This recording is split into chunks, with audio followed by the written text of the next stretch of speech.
The massive alien ship came down from the sky on a cold morning in December. It was the year 2247, and humanity had just started exploring the stars. They had built small colonies on 3 planets near Earth. They thought they were alone in the universe. They were wrong. Admiral Junho Park stood at the window of the United Earth Parliament building in Geneva. He watched the alien vessel land in the plaza below. The ship was black and smooth, shaped like a curved blade. It was bigger than any building in the city. Soldiers surrounded it, but Junho knew their weapons would be useless against such technology. "They call themselves the Galactic Council," said Commander Yuna-O, walking up beside him. She was the head of Earth's intelligence division, and she looked worried.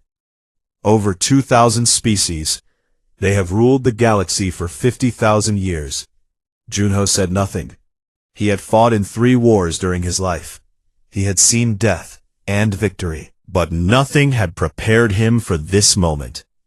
The alien delegation walked out of the ship. There were 5 of them. Their leader was tall and thin, with gray skin and 4 eyes. Her name was Ambassador Laura. Behind her walked soldiers in black armor, carrying weapons that glowed with strange light. The meeting took place in the Great Hall of Parliament.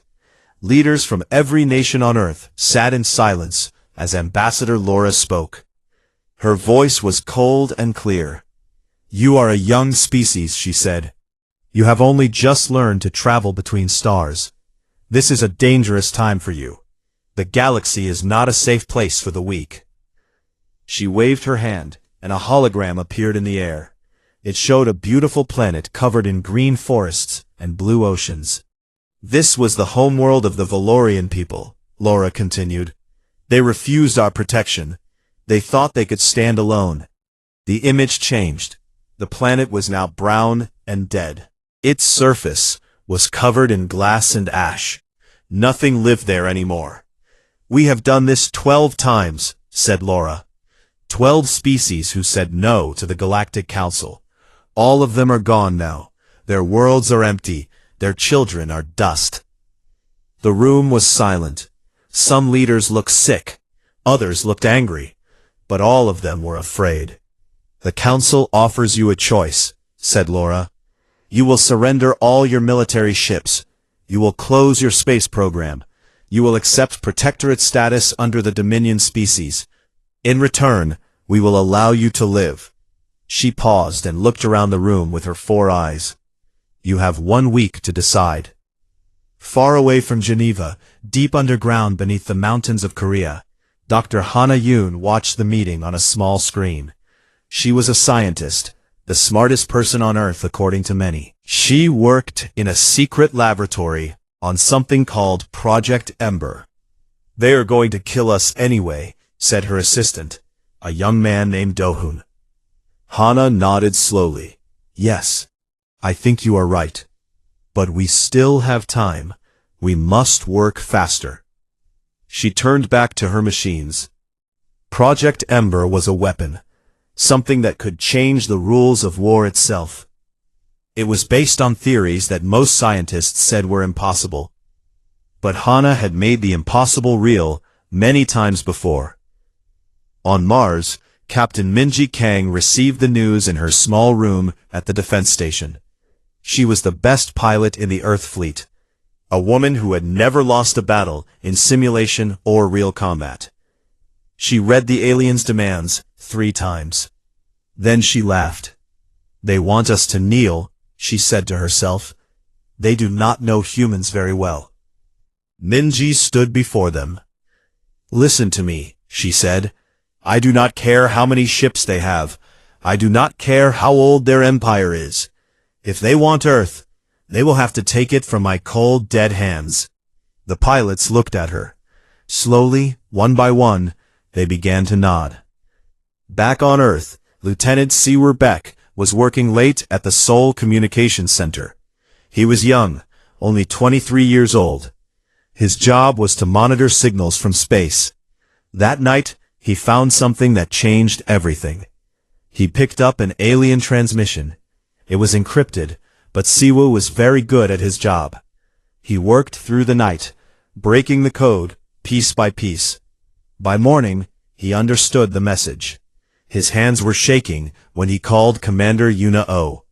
"Commander," he said, "they are lying to us. The aliens never planned to let us surrender. We are scheduled for cleansing no matter what we say. They are going to kill us all." She had suspected this, but hearing it confirmed made her heart grow cold. She took the information to Admiral Junho Park. He took it to the world leaders. The vote was held in secret. Every nation, every leader, every voice said the same thing. Earth would fight. Admiral Junho Park wrote the response himself. It was sent on every frequency, in every language, to every alien ship in the solar system. It was only one word: no. On the Galactic Council homeworld, far across the galaxy, High Arbiter Vorath sat on his throne of black stone. He was ancient, over 3,000 years old. He had seen 100 species bow before the Council. He had ordered the death of billions. When he received Earth's response, he laughed. It was a dry, rattling sound. "These humans are amusing," he said to his advisors. "They think they can fight us with their little ships and primitive weapons." He turned to his military commander, Fleet Marshal Kiron. "Take the Dominion Armada to Earth. Teach them what happens to those who say no to the Council." Kiron bowed. "How many ships shall I take, High Arbiter?" Vorath smiled. It was not a kind smile. 10,000 should be enough for such insects. The Armada began to move. 10,000 warships, each one capable of destroying a city in seconds. They jumped through space toward a small blue planet that had dared to say no. On Earth, Admiral Junho Park looked up at the stars. Somewhere out there, death was coming, but he was not afraid. Humans had faced extinction before. They had always found a way to survive. "Let them come," he whispered. "They will learn what it means to fight humanity." The first war for Earth's survival had begun. 3 weeks passed after Earth said no. The Dominion Armada crossed the darkness of space, moving closer every day. 10,000 warships carried millions of soldiers. They had destroyed entire civilizations. Earth had only 400 ships. Admiral Junho Park stood on the bridge of the flagship Horizon. It was the largest ship humanity had ever built, but it looked like a toy compared to the alien vessels. Through the window, he could see the other Earth ships forming a line. Pilots, soldiers, engineers. All of them knew they might die today. "Admiral," said his communications officer, "Fleet Marshal Kiron is sending a message." The alien commander's face appeared on the screen. Kiron had red skin and black eyes. He wore golden armor covered in medals from 100 victories. "Humans," Kiron said, "this is your final chance. Surrender now, and some of you may live as slaves. Fight us, and we will burn your world to ash." Junho looked at the screen for a long moment. Then he smiled. "Marshal Kiron," he said, "my grandmother used to tell me a story. She said that when a tiger corners a rabbit, the rabbit sometimes bites back. You have come to our home. You have threatened our children. Now you will see what happens when you corner humanity." He cut the transmission. "All ships," Junho ordered, "move forward, attack formation." Kiron watched the human fleet approach. He could not believe what he was seeing. The humans were not running. They were not hiding behind their planet. They were flying straight toward 10,000 warships. "They are insane," said one of his officers. "No," Kiron replied slowly. "They are brave. It will not save them, but they are brave." The Battle of the Asteroid Belt began at 0600 hours Earth time. Captain Minji Kang led Wolf Squadron through the rocks and ice. Her ship was fast and small, designed for quick attacks. She had painted a white wolf on its side. "Stay close," she told her pilots. "Use the asteroids for cover. Hit them fast and disappear." The first alien ship did not see her coming. Minji fired her missiles and pulled away before the explosion. The ship broke apart, spilling fire into the void. "One down," she said. 9,999 to go. For 5 days, the battle continued. Human ships used every trick they knew. They hid in asteroid shadows. They attacked from unexpected angles. When their weapons ran out, some pilots flew their damaged ships directly into enemy vessels. General Taeho Shin watched from Earth. He was an old soldier with gray hair and a face full of scars. His job was to prepare the ground defenses in case the fleet failed. "Protocol Fortress," he ordered. "Every city becomes a bunker. Every building becomes a weapon. We will fight them in the streets if we must." Across the planet, people began to prepare.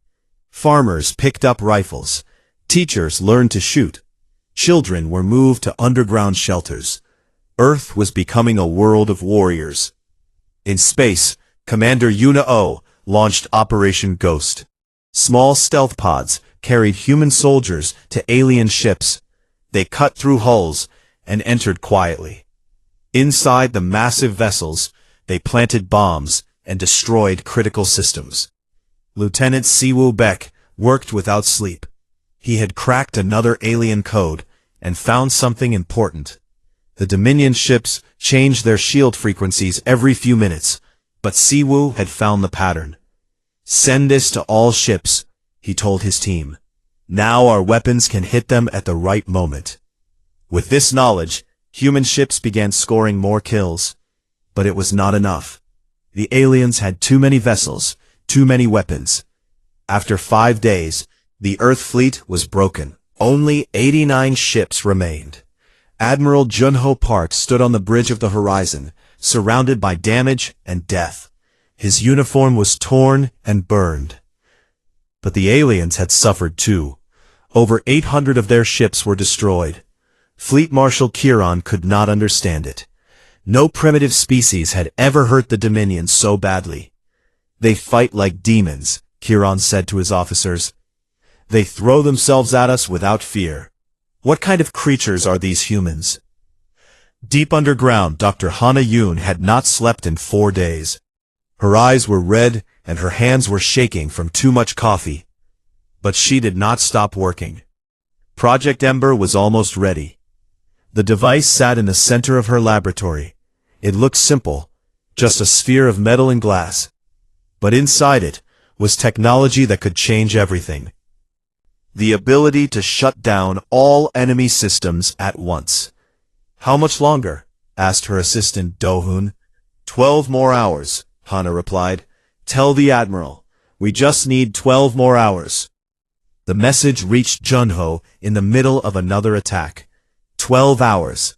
He looked at his remaining ships. Could they survive that long? "All ships," he ordered, "fall back to Earth orbit. Defensive formation only. We hold for 12 hours. Fleet Marshal Kiran saw the human retreat. He smiled for the first time since the battle began. "They are broken," he said. "They run back to their planet like frightened animals. Follow them. We will end this today." The Dominion Armada moved toward Earth. Over 9,000 ships surrounded the small blue planet. Victory was certain. The humans had fought well, but they could not win against such power. On the Galactic Council homeworld, High Arbiter Vorath prepared to watch the final destruction. Thousands of council members gathered in the Great Hall. This would be entertainment for them, watching another primitive species die.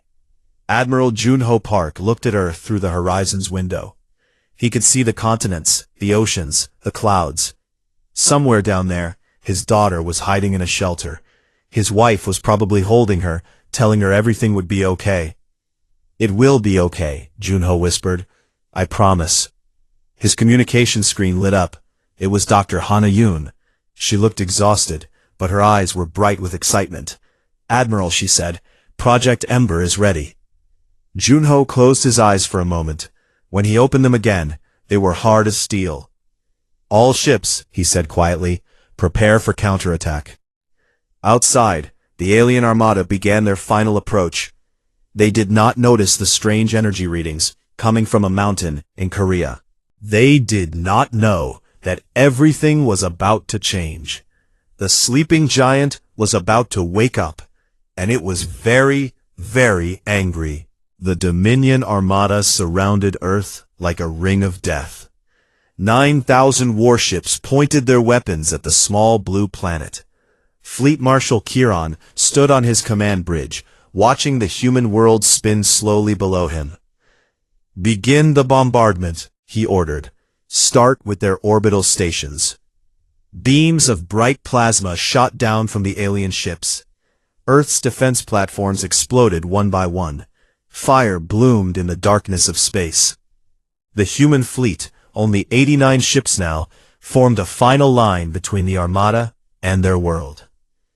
On the Galactic Council homeworld, High Arbiter Vorath sat on his throne and smiled. Giant screens showed the attack from many angles. Council members from dozens of species watched and cheered. They had seen this many times before. Another primitive world was about to die. "The humans fought well for insects," said Warlord Draven, standing beside the throne. "But in the end, they all fall the same way. Prepare my victory speech. I want to broadcast it the moment Earth burns." Deep under the mountains of Korea, Dr. Hana Yoon stood before Project Ember. The device hummed with power, glowing soft blue in the dark laboratory. Her team stood behind her, silent and afraid. "If this does not work," said her assistant Do-hoon, "we will all die." Hana looked at him and smiled. "Then we better make sure it works." She placed her hand on the activation panel. Above her, she knew the alien ships were killing her people. She thought of her parents, her friends, everyone she had ever loved. She thought of all the humans who had died fighting for this moment. "For Earth," she whispered. She pressed the button.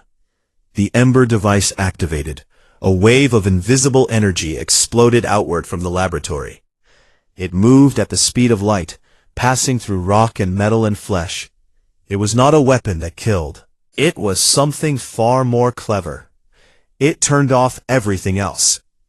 On Fleet Marshal Kiran's ship, the lights went dark. The engines stopped. The weapons went cold. Every screen, every system, every machine simply died. "What is happening?" Kiran shouted into the darkness. No one could answer. There was no power for communication. Across the entire Armada, 9,000 ships experienced the same thing. Shields failed. Weapons stopped working. Engines fell silent. The most advanced fleet in galactic history became nothing more than floating metal boxes. Admiral Junho Park watched from the horizon. For 1 second he could not believe what he was seeing. The alien ships were dark. They were helpless. "Admiral," said his weapons officer, "the Ember effect will only last 4 minutes. 4 minutes. Junho understood what he had to do. "All ships," he ordered, his voice like thunder. "All weapons. Fire everything." Now, the human fleet attacked. Captain Minji Kang flew her fighter through the helpless Armada. She fired missiles until she had no more missiles. Then, she fired her guns until her guns ran out of power. Around her, every human ship did the same thing. Missiles exploded against alien hulls that had no shields to protect them. Railgun rounds punched through armor that had no power to resist. Nuclear weapons detonated in the middle of the enemy fleet, destroying dozens of ships at once. It was not a battle. It was a harvest. On his dark and powerless bridge, Fleet Marshal Kiran could hear the explosions. He could feel his ship shaking as human weapons tore through his fleet. He could do nothing but wait. "This is impossible," he said to the darkness. "This cannot be happening." But it was happening. In 4 minutes, humans destroyed 3,400 alien warships, the greatest military defeat in the history of the Galactic Council. Then, as suddenly as it had stopped, the power came back. The Ember effect ended. Lights flickered on. Engines roared back to life. But it was too late for so many ships.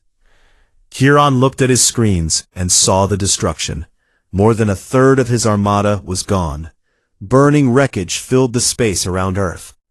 Human ships flew through the debris, still firing at any target they could find. "Retreat," Kiran ordered. His voice was hollow and broken. "All ships retreat." The surviving alien vessels turned and ran. They jumped away from Earth as fast as their engines could carry them. Only 4,000 ships escaped. The rest were dust and ashes. On Earth, people came out of their shelters. They looked up at the sky and saw fire falling like rain, but it was not their cities burning. It was the enemy. General Taeho Shin stood in the command center, watching reports come in from around the world. People were crying, people were laughing, people were hugging strangers in the streets. "We won," someone said. "We actually won." Taeho shook his head. "No, we survived. The war is not over yet." But for now, it was enough. Dr. Hana Yoon sat on the floor of her laboratory. The Ember device was dark and quiet, its power spent. She was so tired she could barely keep her eyes open. But she was smiling. "It worked," she said softly. "It actually worked." On the Galactic Council homeworld, the celebration had turned to chaos. The screens that were supposed to show Earth's destruction instead showed the Dominion fleet running away. Council members were shouting, screaming, demanding answers. High Arbiter Vorath sat frozen on his throne. His victory speech lay forgotten in his lap. For the first time in 3,000 years, he felt something he had almost forgotten. Fear. "How?" he whispered. "How is this possible?" Warlord Traven grabbed a communication device. His face was red with rage. "We must send the Grand Fleet," he shouted. "Every ship in the galaxy. We must destroy these humans before they become a real threat." But Vorath barely heard him. He was staring at the screen, at the burning remains of the Armada, at the small human ships flying through the wreckage like wolves among dead sheep. 50,000 years. The Galactic Council had ruled for 50,000 years. No one had ever done what these humans had just done. And somewhere deep in his ancient heart, Vorath knew that everything was about to change.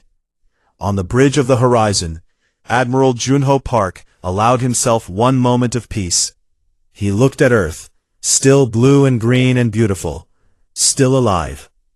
"Send a message to Dr. Yoon," he said, quietly. "Tell her she just saved humanity." Then he turned back to his officers. There was still work to do. "Begin repairs, collect our wounded, and start building more ships."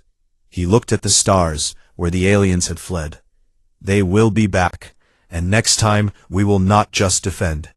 His eyes were hard and cold. "Next time we will strike back."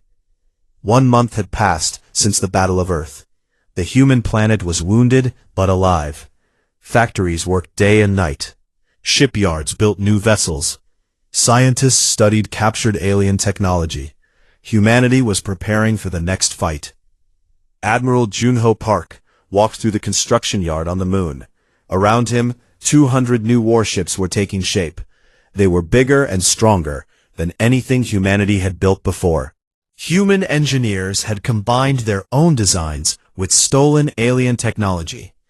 "The new ships are faster than the alien vessels," said a young engineer walking beside him. "And we have installed Ember torpedo launchers on every one." Junho nodded. Dr. Hana Yoon had worked another miracle. She had made the Ember technology smaller, fitting it into weapons that could be fired from ships. Each torpedo could disable every enemy vessel within 1,000 kilometers. "How long until the fleet is ready?" Junho asked. 2 more weeks, Admiral." 2 weeks. Junho wondered if they had that much time. Far across the galaxy, the Galactic Council was falling apart. Ambassador Laura stood before the council chamber, delivering her report on the human attack. Thousands of representatives from hundreds of species listened in shock. "The humans possess a weapon we have never seen before," Laura explained. "It disabled our entire armada in seconds. They used this advantage to destroy over 5,000 ships. Fleet Marshal Kiran barely escaped with his life." The chamber erupted in angry voices. Species shouted at each other, blaming the Dominion for the disaster. High Arbiter Vorath sat on his throne and watched his empire begin to crack. "This is the Dominion's failure," shouted a representative from a green-skinned species. "They said humans were primitive. They said victory would be easy. Now thousands of our ships are gone." "We should make peace with the humans," said another voice. "They have proven their strength. Let them join the council as equals." Warlord Draven slammed his fist on the podium. His red face was twisted with rage. "Peace? You want peace with these insects? They killed our soldiers. They humiliated our fleet. They must be destroyed, all of them, down to the last child." He turned to face the High Arbiter. "I demand the Grand Fleet. 500,000 ships from every corner of the galaxy. We will burn Earth to ashes and salt the ground so nothing ever grows there again." The chamber fell silent. The Grand Fleet had not been used in 10,000 years. It was a weapon of absolute destruction. Vorath considered the request. Part of him wanted to refuse, to find another way. But then he thought about what would happen if other species saw that humans could defy the Council and survive. "The request is approved," he said finally. "Summon the Grand Fleet." On Earth, Commander Yuna O received reports from her intelligence network. Human spies now operated on dozens of alien worlds. They had found something unexpected. Not all aliens wanted to fight humanity. "There are species who remember," Yuna told Admiral Junho Park. "They remember when they were young, when the Council came to their worlds with the same choice. Kneel or die. They chose to kneel, but they never forgot." She showed him a map of the galaxy. Several systems were marked in blue. "These 3 species want to help us. They are willing to share technology and information. They say humans have given them something they lost long ago." "What is that?" Junho asked. "Hope," she replied. Lieutenant Siwoo Beck had become one of the most important people on Earth. His ability to crack alien codes had saved humanity once already. Now, he was working on something even more valuable. "I found their communication network," he told Commander Yuna O. "I can hear everything. Military orders, political arguments, secret plans. And I found something that will change the war." He showed her a decoded message. It was a list of supply routes, the paths that alien ships use to transport food, fuel, and weapons. Without these supplies, their Grand Fleet will starve. "We do not have to fight 500,000 ships. We just have to cut their supply lines." Yuna smiled for the first time in weeks. "Get this to the Admiral immediately." Dr. Hana Yoon worked in her laboratory, but now she had help. 3 alien scientists had defected to Earth, bringing knowledge from species who wanted the Council to fall. Together, they were building something new. "We call it the Ember Shield," Hana explained to a group of officers. "Any planet protected by this technology will be untouchable. Enemy ships cannot approach without losing all power." "How many shields can we build?" asked General Taeho Shin. "Right now, only 3. One for Earth, one for Mars, one for our main colony on Alpha Prime." Taeho nodded. It was not enough, but it was a start. Across the galaxy, Ambassador Laura made a choice that would change history.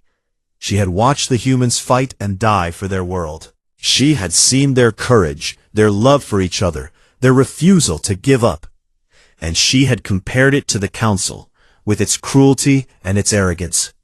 That night, she sent a secret message to 17 species. Species who had suffered under the Council, species who wanted freedom. "The humans have shown us the way," she wrote. "The Council can be beaten. Who will stand with them?" 17 species said yes. On the moon, Captain Minji Kang received her promotion. She was now Rear Admiral Kang, commander of the new First Strike Fleet.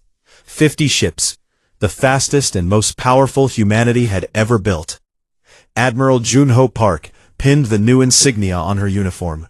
"Your mission is not to defend," he told her. "Your mission is to attack. Find their weak points, destroy their shipyards, cut their supply lines, make them afraid to sleep at night. I will make them regret coming to our system, sir. She walked to the window and looked at the stars. Somewhere out there, the Grand Fleet was gathering. 500,000 ships, the greatest armada in galactic history. But humanity was not going to wait for them. You wanted a war, Minji whispered to the darkness. Now you have one. In the shipyard below, the last of the new warships was being finished. Workers painted a name on its hull in big white letters. Vengeance. The message was sent on every human frequency, broadcast across the galaxy, on channels the aliens could hear. Admiral Junho Park spoke clearly and calmly. To the Galactic Council, you came to our world with threats and fire. You tried to make us kneel. We refused. You sent your armada to destroy us. We broke it. Now you send a bigger fleet. We will break that one too. He paused. But we are done waiting. We are done defending. From this day forward, Earth strikes back. The transmission ended. Across the galaxy, billions of beings heard the words. Some laughed, some worried, and some began to hope. 6 months had passed since the Battle of Earth. The galaxy was burning with war. The Grand Fleet moved toward human space, but it moved slowly. Something was wrong. Supply ships were disappearing. Shipyards were exploding. Communication stations were going dark. Across the galaxy, someone was attacking the Council from the shadows. Rear Admiral Minji Kang smiled as she watched another alien supply convoy burn. Her first strike fleet had been hunting for months, hitting targets and vanishing before the enemy can respond. That was their fuel supply for the entire Eastern Fleet, said her tactical officer. Without it, 300 ships will be stranded. Good, Minji replied. Find me the next target. The Grand Fleet had started with 500,000 ships, but rebellions were spreading. 17 species had declared war on the Council, inspired by humanity's example. Now, the fleet was divided, fighting on a dozen fronts. Only 200,000 ships continued toward Earth. On the Council homeworld, High Arbiter Vorath watched his empire collapse. Every day brought news of another defeat, another species breaking free, another world rejecting Council rule. How? He asked the empty room. How did this happen? We ruled for 50,000 years. Warlord Draven stormed into the chamber. His armor was dented and his face was tired. He had been fighting rebels for months. We must concentrate our forces, he said. Forget the rebellions. Destroy Earth first. Without the humans to inspire them, the others will fall back in line. Vorath nodded slowly. It was their last hope. Take the remaining fleet to Earth, he ordered. Use every weapon we have. If you must destroy the planet completely, do it. Just end this war. Draven bowed and left. Admiral Junho Park received the intelligence report in his office on the moon. 200,000 ships were coming. It was still the largest fleet ever assembled against a single world. Can we stop them? Asked General Taeho Shin. We have 600 ships now, Junho replied. Plus the Ember shields around Earth and Mars. Plus our allies. He looked at the star map. Rebel fleets from 17 species were racing to help humanity. Together, they would have almost 100,000 ships. It will be close, Junho said, but we can win. The final battle began on a cold morning in June. The alien fleet dropped out of hyperspace near Jupiter. 200,000 ships darkened the stars. Warlord Draven commanded from his massive flagship, a vessel 5 kilometers long. Find the humans, he ordered. Kill them all. But humans were not hiding. The Allied fleet met them in open space. Human ships flew beside vessels from 17 different species. For the first time in galactic history, the Council faced an enemy that was not alone. Admiral Junho Park commanded from the bridge of the Horizon 2, a new flagship twice the size of the original. Around him, screens showed the battle unfolding. "Launch Ember torpedoes," he ordered. "Target their largest ships." Missiles flew through space. Each one carried the same technology that had saved Earth 6 months ago. When they detonated, thousands of alien ships went dark. The battle was brutal. Ships died by the hundreds on both sides. Warlord Draven pushed forward, desperate to reach Earth. He did not care about losses anymore. He only cared about victory. "Break through their line," he shouted. "We must reach their homeworld." A small group of ships made it past the Allied fleet. They raced toward Earth, weapons ready. But they did not know about the Ember Shield. As they approached the planet, their systems failed. Shields dropped. Weapons went cold. The ships drifted helplessly as Earth's defense stations destroyed them one by one. In the main battle, Rear Admiral Minji Kang led a strike team toward Draven's flagship. Her ship was damaged, leaking air, running on backup power, but she kept going. "All fighters follow me," she ordered. "We are going to end this." Lieutenant Siwoo Beck had intercepted a critical message. He now knew Draven's secret. The warlord was planning to use a planet-killer weapon, a bomb that could crack Earth in half. "The weapon is on his flagship," Siwoo reported. "If he gets close enough to launch it, nothing will save us." Admiral Junho Park made a hard choice. "All ships, concentrate on the flagship. Whatever it costs, that ship must die." The Allied fleet turned toward Draven. Thousands of ships attacked at once. The flagship's shields held for 20 minutes, then 30. Finally, they began to crack. General Taeho Shin commanded a marine assault team. Their dropship crashed through the flagship's hull. 50 soldiers stormed into the alien vessel, fighting through corridors filled with smoke and fire. Taeho found Draven on the bridge. The warlord was trying to launch the planet killer manually. Taeho raised his rifle. "Step away from the controls," he said. Draven turned. His eyes were wild with hate. "You cannot stop what is coming," he said. "Even if I die, the Council will send more ships. You will never have peace." "Maybe," Taeho replied, "but today, you lose." He pulled the trigger. With Draven dead and the flagship destroyed, the alien fleet lost its will to fight. Ship after ship surrendered. The survivors fled back into deep space. The war was over. 3 months later, the Treaty of Seoul was signed.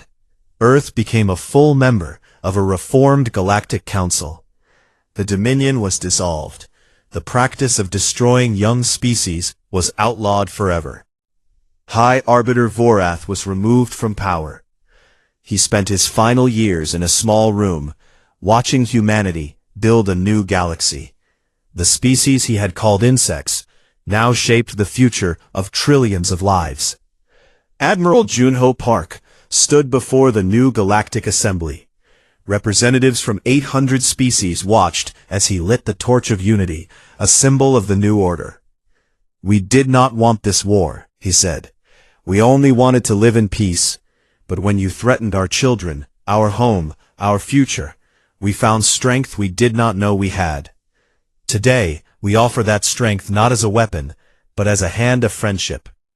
Ambassador Laura watched from her seat, tears in her 4 eyes. She had believed in humans when no one else did. Now her faith was rewarded. On Earth, Dr. Hana Yoon sat in her laboratory with her team. They were working on new technology. Engines that could cross the galaxy in days. Shields that could protect entire star systems. "What will we call this project?" asked her assistant Do-hoon. Hana thought for a moment. "Hope," she said. "We will call it Project Hope." In orbit, Fleet Admiral Minji Kang commanded the Horizon 3, flagship of the Galactic Peacekeeping Fleet. Ships from 100 species served under her command. Once, she had been just a pilot. Now she guarded the peace that humanity had won with blood and fire. She looked at the stars and smiled. They had done the impossible. They had fought the galaxy and won. And this was only the beginning. The final message was broadcast across every world, in every language, to every species that had ever doubted what small creatures from a small planet could achieve. From fire, unity. From unity, the stars. Humanity had come home to the galaxy, and they were there to stay.